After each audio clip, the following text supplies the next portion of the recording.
To learn how to pronounce the French letter R, the trick is to try and say the R with your mouth in the same shape as the English letter K.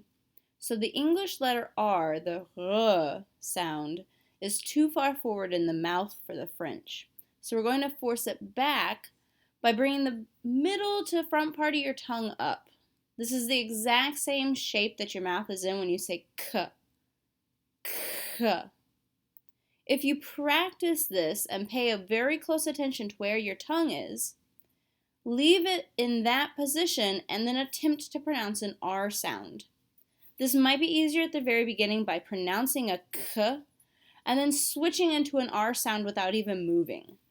K. Yes, it will often make you cough a little bit until you get the hang of it. That's typically because you're pushing it too far back into your throat. That's where you get that German R, that really, really deep and that's not a French one. They sound very close, especially when you're not used to them, but the French one is actually quite a bit gentler and softer.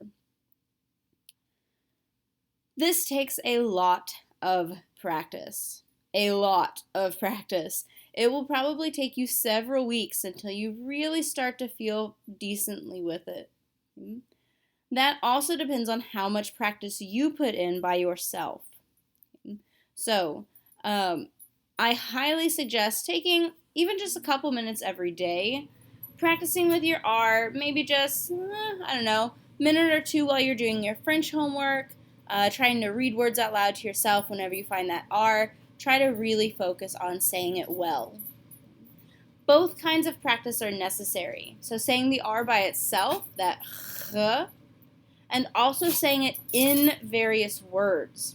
One of the hardest things about the R is that even once you get that h sound, it can be really hard to stick into the middle of a word, especially if you have to start with saying a k first and then kind of flowing into the R.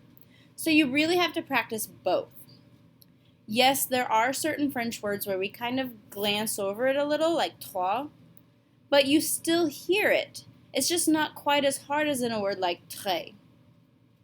Words with that R-E combination, where an E follows the R, tend to be the easiest ones to start with, because that E has almost the same mouth shape as the R, so it's a really easy transition between those two words. So two of these words that you've seen so far are très and très. There are, of course, plenty of others and plenty of other words that just have an R in them, but these are probably the easiest places to start if you're just listening to this and saying, I really have no idea how I'm going to do this.